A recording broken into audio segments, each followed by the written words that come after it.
বন্ধুরা, চলে এলাম তোমাদের সঙ্গে আবার একটি নতুন ভূতের গল্প নিয়ে। তো ভূতের গল্পের আমি অনেক সময় নিজে হাইলাইট দিয়ে ফেলি যে কি ঘটনাটা হবে, কিন্তু হাইলাইট দেবো না, আবার পুরো গল্পটি তোমাদের সাথে বলবো।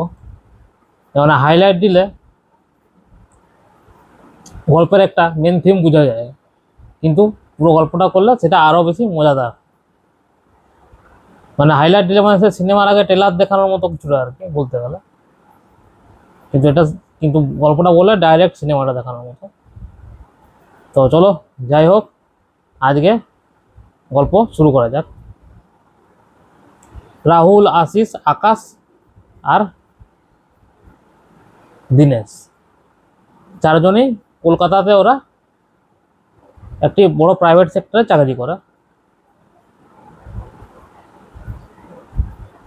তো ওদের বন্ধুত্ব, চারজনকার বন্ধুত্ব কিন্তু ওই চাকরি সূত্রেই হয়েছে আর কি।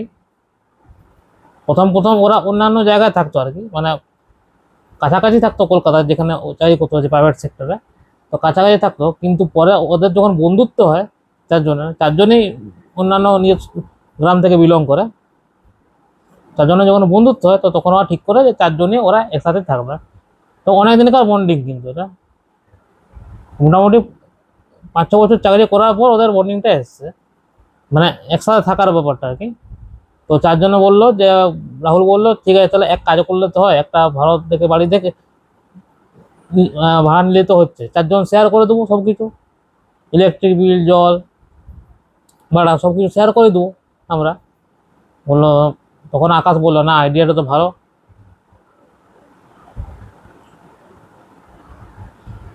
তো ওরা ঘর খোঁজ করতে লাগলো।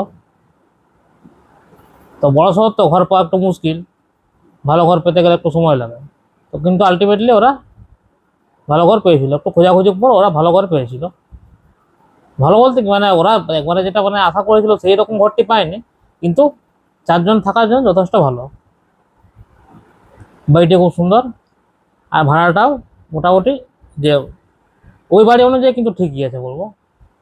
মানে যে বেশি বলবো যে সেটাও নয়, কমও নয়, কিন্তু কমও নয়, মানে ওদের ভালোভাবেই চলে বলতে গেলে। চারজনে শেয়ার করে দেবে ওরা, তাহলে ওখানে তো অনেকটা জিনিস কমে গেল ওদের একটা। আর খাওয়া দাওয়া তো যখন যেমন, কিন্তু ওদের খুব মোটামুটি চলে যায়। ওদের একবার যে খুব ভালোভাবে যায় সেটা বলবো না, কিন্তু যায়। একটা নর্মাল মানুষের লাইফ স্পেন্ড করার জন্য যা যা দরকার সেটা ওরা ভালোভাবে ম্যানেজ করতে পারে ওরা। ওদের আরেকটি বন্ধু ছিল, ও কিন্তু মানে বন্ধু বলতে কি মানে মানে বেস্ট ফ্রেন্ড বলতে পারো, কিন্তু ও কিন্তু বললো যে না, আমি অতজন একসাথে তো থাকতে পারবো না, আমি যেমন একা আছি সেরকমই ঠিক আছে। ও বললো না, মানে অনেকে আছে যারা একাই থাকতে পছন্দ করে, মানে ব্যাপারটা সেটা নয়, চারজন থাকলে সেখানে বাথরুমের ব্যাপার আছে, অনেক কিছু ব্যাপার আছে। এই বাথরুমটা একটি, সেক্ষেত্রে অনেক অসুবিধা হতে পারে, বাথরুম হয় চান আছে। আর ও বললো যে বাথরুম যেন অসুবিধা হয় তাকে বরং আমি একাই থাকবো, যে রুমটাতে আসি। তো সেটা দেখলে অনেক বন্ধুত্বের কোনো ব্যাপার হয়নি, থাকা না থাকা সাথে সঙ্গে বন্ধু বন্ধু। তো ওর একদিন বিয়ে ঠিক হলো, অমরের বিয়ে ঠিক হলো। সম্বন্ধ অনেকদিন দেখার পর ওদেরই আত্মীয় দেখে দিয়েছে, ওদেরই পরিচিত মেয়ে আর কি। তো কথা টথা সব বলা হলো, দুই পক্ষেরই রাজি। তো ওদের লগ্ন টগ্ন দেখে প্রথমে এঙ্গেজমেন্ট হলো, তারপর বিয়ে ঠিক হলো। তো এঙ্গেজমেন্টে ওরা চার বন্ধু কিন্তু গেছিল, ইয়ের সাথে গেছিল বলতে গেলে, অমরের সাথে ওরা চারজন গেছিল। তারপরে যখন বিয়ে ঠিক হয়, তো অমরের যেহেতু বিয়ে, সেহেতু ওকে তো আগের থেকে যেতে হবে, সব কিছু দেখাশোনা আছে। তারপর ওর বিয়ে, তো ও মোটামুটি ছুটি নিয়ে 1 সপ্তাহ আগে চলে গেল। তো ওদেরও বললো, ভাই তোদের কিন্তু 3-4 দিন আগে আসতে হবে ভাই, তো বললো দেখ ভাই 3-4 দিন আগে তো আসা সম্ভব নয়, তুই সেটা নিজেও জানিস ভাই। তো বললো তুই কিন্তু চেষ্টা করবি ভাই, না করিস না, চেষ্টা করবি অন্তত। তো ওরা কিন্তু মানে রাহুল আর আকাশ কিন্তু চেষ্টা করলো, কিন্তু ছুটি পেলো না। ওরা সেই 2 দিনের জন্যই ছুটিটা পেলো আর কি। কিন্তু ওরা কিছু কাজের কিন্তু আবার আকাশের একটা কাজও পড়ে গেছিল অন্য, সে সূত্রে ওকে গ্রামের বাড়িতে যেতে হয়। বলো যে তাহলে ওকে ছেড়ে যাবো কি, ও আলাদা যাবো কি, তাহলে একসাথে বরং বিয়ের দিনই যাই বরং। তো বিয়ের দিন সকালবেলা ওরা একদম সকালে বেরিয়ে যায় বিয়ের দিন। তো পৌঁছাতে মোটামুটি ওরা একটা গাড়ি ভাড়া করে 4 জন মিলে, ওরা যেখানে থেকে সিপাড়ারই ছেলে আর কি, 7 জন গাড়ি ভাড়া করে রুদ্রপুর যায়। মানে আমাদের গ্রামের বাড়ি হচ্ছে রুদ্রপুর। তো রুদ্রপুর ওরা পৌঁছাতে মোটামুটি 10:30-11টা বেজে যায়। কিন্তু সকালে বেরিয়েছিল 6:30-7টার দিকে, কিন্তু একটু দেরি হয়ে গেল।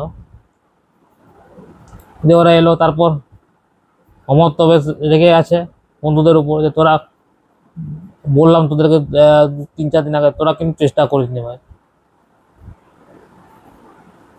তোরা কিন্তু পুরো ঢপ মেরেছিস ভাবছিস সঙ্গে, কোনো কাজ নেই, তোরা ইচ্ছা করে বিয়ের দিনই এলি ভাই।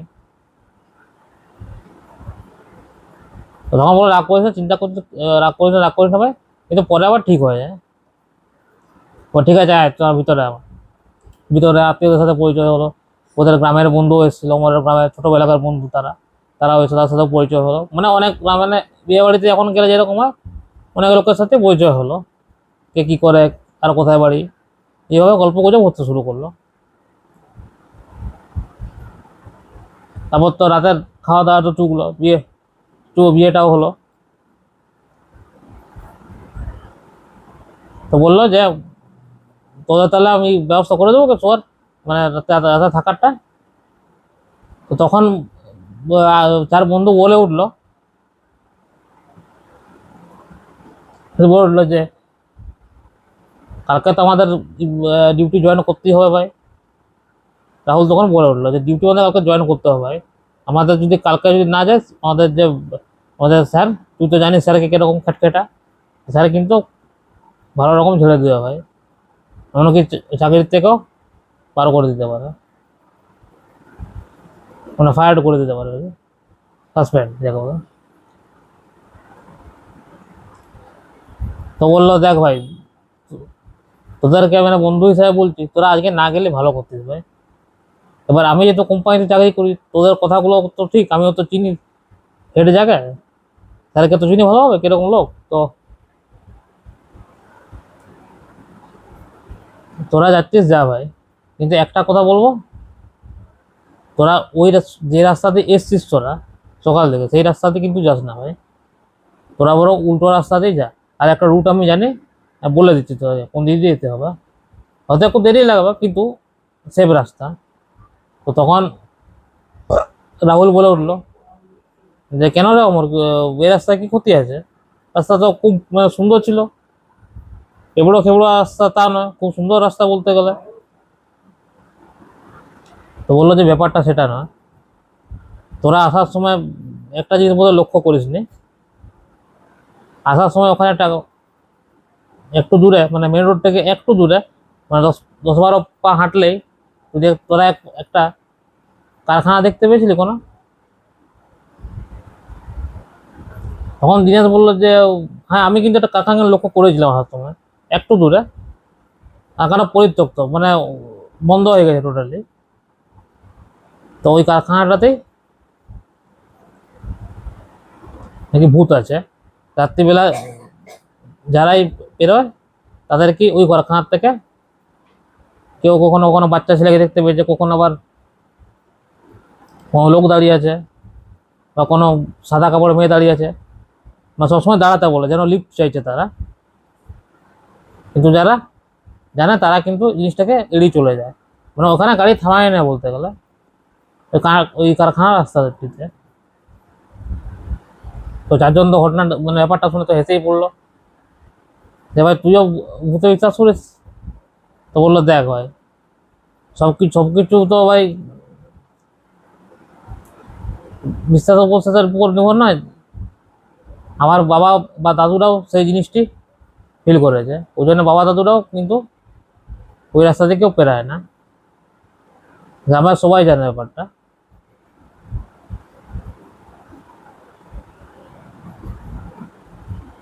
অনেক কিছু আমরা বিশ্বাস না করতে চাইলেও পরিস্থিতি আমাদেরকে বিশ্বাস করতে বাধ্য করে। তো বললো যে দেখ ভাই, আমার দিব্যি রইলো কিন্তু ভাই, তোরা যদি কিন্তু বলে ওই রাস্তা যাস। তো চার বন্ধু বললো ঠিক আছে, চিন্তা নেই, তুই বল কোন রাস্তা দিয়ে যেতে হবে আমাদেরকে, দেরি হোক কোনো অসুবিধা নেই, কিন্তু কালকের মধ্যে তো পৌঁছে যাবো, কোনো অসুবিধা নেই। তো বললো যে ওই উল্টো দিকে যে রাস্তাটা আছে ওই রাস্তা দিয়ে একটা রুট আছে, তো ওদের দিয়ে বলে দিচ্ছি। তো আমার রুটটা বলে দিল, বলে ঠিক আছে যাচ্ছি। কিন্তু চার বন্ধুই পরে ড্রাইভার দাদাকে বললো যে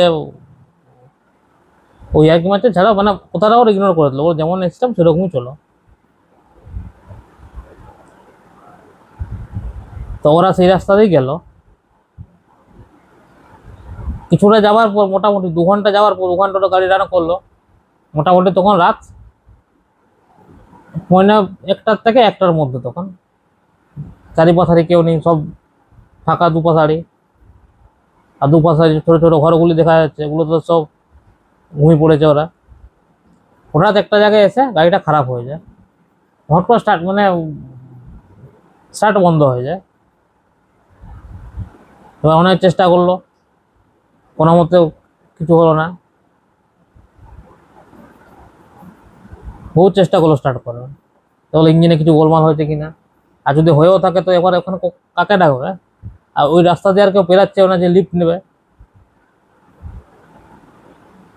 তো বললো আজকে কি আজকে না বেরালে তো ভালো হতো। রাহুল বললো যে ভাই আজকে আমরা কথা না শুনে আমরা ভুল করলাম বোধহয়। তো তিনি বললো, তো বাকি তিনি বললো আজ হার, তো তুইও যেমন ও তেমন, এখনই ঠিক হয়ে যাবে তারা, দেখতে। ড্রাইভার দাদা দেখলো, বললো যে মনে কিছু গোলমাল হয়েছে। তো কোনো মেকানিক তো দূরের কথা, কোনো মানুষকে দেখা যাচ্ছে না এখানে। কিন্তু ওরা একটা জিনিস হট করে জিনিস লক্ষ্য করলো, পিছন থেকে হট করে তাকিয়ে দিল যে ওরা সেই জায়গাটাই দাঁড়িয়ে আছে, কারখানার কাজটাতে। মানে কারখানাটা একটু দূরে তার থেকে 5-10, মানে 5-10 পাহাড়লি বলতে গেলে। তো বললো, তিন বন্ধুকে বললো যে দেখ কারখানাটা আছে, ওখানে যদি কেউ থাকে তো তোদের কি মাথা খারাপ হয়েছে? তো দেখে মনে হচ্ছে ওখানে কোনো মানুষ বাস করে।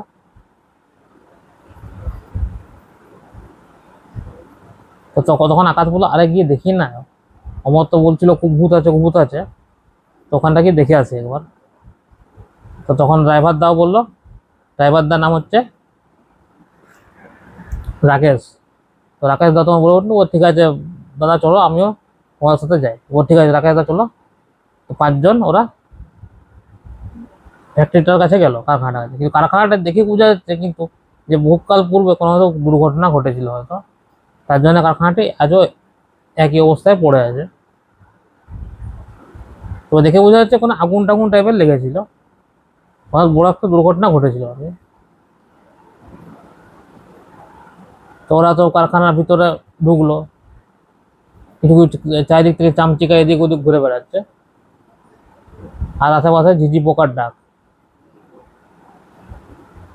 তো ওরা যেহেতু 5 জন ছিল সেহেতু ভয়টা ওদের কম ছিল আর কি। 5 জন তো, তাহলে 2 জন থাকলে তাও ভয় লাগতো, কিন্তু 5 জন মানে মোটামুটি অনেকগুলোই বলতে গেলে। মানে একটা ফাঁকা জায়গায় যাওয়ার জন্য যথেষ্ট হয় না লোক বলতে গেলে।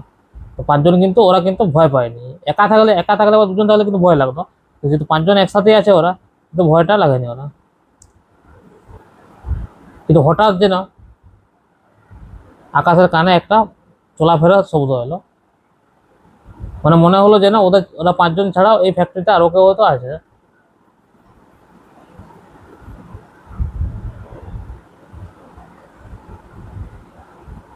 তো ভাবলো হয়তো আশেপাশে কোনো লোক টোক থাকে হয়তো। কিন্তু রাহুল বললো ভাই এখানে আশেপাশে দেখে তো মনে হয় না যে কোনো লোক টোক থাকে বলে।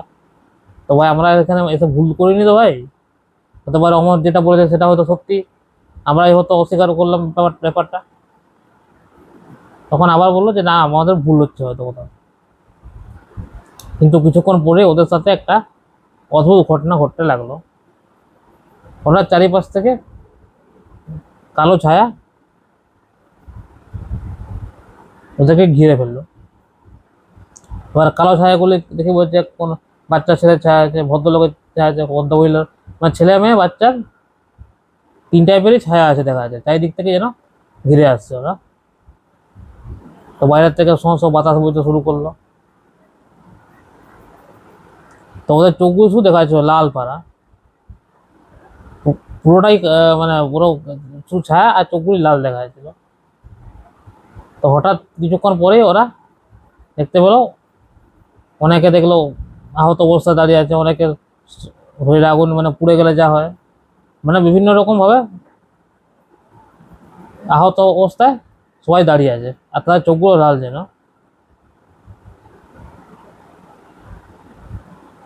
ওই ঘটনা দেখে তো ড্রাইভার দা তো ওখানে মানে সেই অজ্ঞান হবো হবো কোনো রকম করে টাকার সামনে নিল। তো ওরা সঙ্গে সঙ্গে ওই মুহূর্তে ওরা মার পাঠিয়ে দিল ওখান থেকে।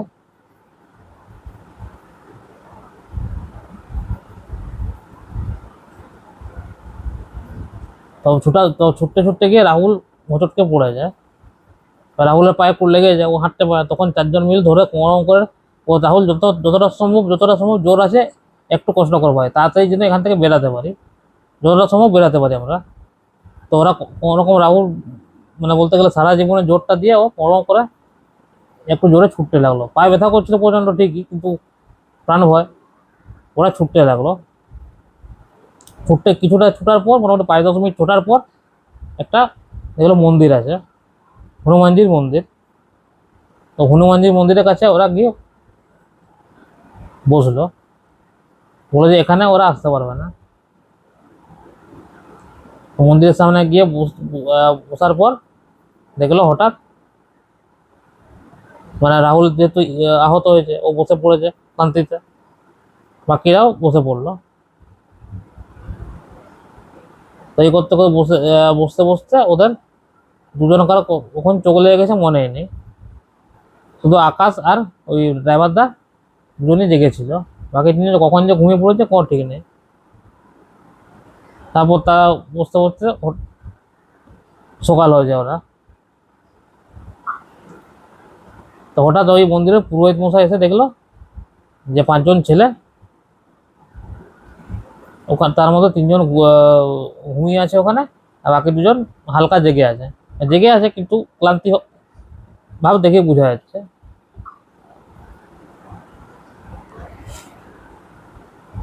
তো তারপর ওই পুরোহিত ঠাকুর মশাই বললেন যে আকাশকে বললেন যে তোমরা তো এখানে আগে কোনোদিন দেখিনি, তোমরা কে বাবা? তো বললো যে ঠাকুর মশাই আমরা আমার আমাদের বন্ধুর যে বিয়ে ছিল ওর বিয়েতে এসেছিলাম। তো আমাদের পরের দিনে যেহেতু ডিউটি ছিল সেহেতু এমার্জেন্সির ক্ষেত্রে আমরা রাত্রিবেলায় বেরিয়ে গেছিলাম। তো এখানে একটা ফ্যাক্টরির কাছে এসে আমরা দাঁড়ালাম, মানে দাঁড়াইনি ঠিক, আমাদের গাড়িটা ওখানে খারাপ হয়ে গেছিলো। তো আমরা দেখলাম ফ্যাক্টরির কাছে কেউ যদি থাকে তো একবার গিয়ে দেখে আসি। কিন্তু আমাদের বন্ধু কিন্তু আমাদেরকে আগের থেকে ওয়ার্নিং দিয়ে দিয়েছিল, ভাই ভুলেও এই রাস্তা দিয়ে যাস না, ফ্যাক্টরিতে আসা তো দূরের কথা, ও বলেছিল যে এই রাস্তা দিয়েই আসিস না রাত্রেবেলা। তো আমরা তো মানলাম না। তারপর তো পুরো ঘটনা বললো, অভিজ্ঞতা। তারপর ও যে বাবারা তোমরা খুব বড় ভুল করেছো এই রাস্তা দিয়ে এসে।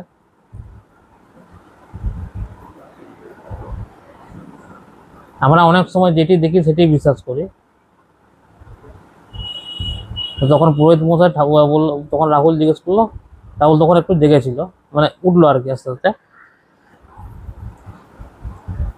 ঠাকুর মশাই একটু জল টল দিল, বললো যে ঠাকুর মশাই এই ফ্যাক্টরিটির কি হয়েছিল, মানে ফ্যাক্টরি কার, বা এই ফ্যাক্টরিতে কোনো দুর্ঘটনা ঘটেছিল কি আগে? বললো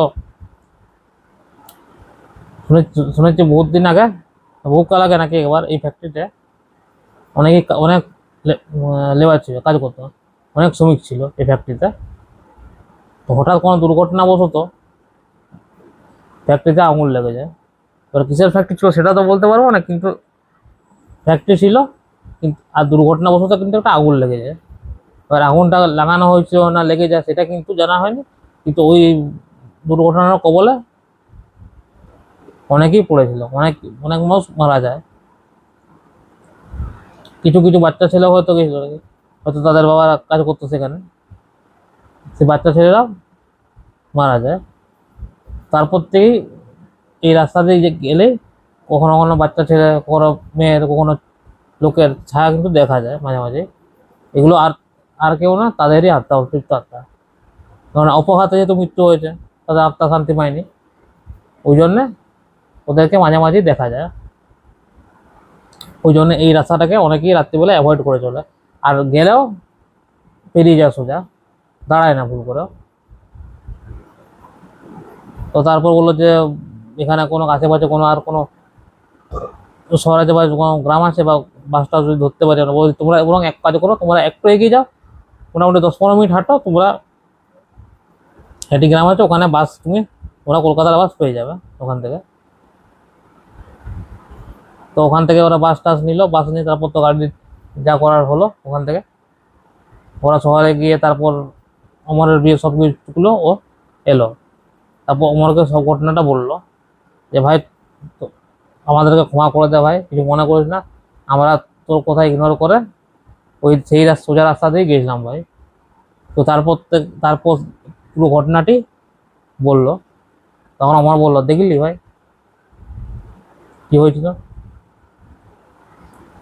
কিছু কিছু জিনিস আছে যেগুলো হয়তো বিশ্বাস করতে মন যায় না, কিন্তু পরিস্থিতি চাপে পড়ে সেগুলো কিন্তু বিশ্বাস করতে হয় ভাই।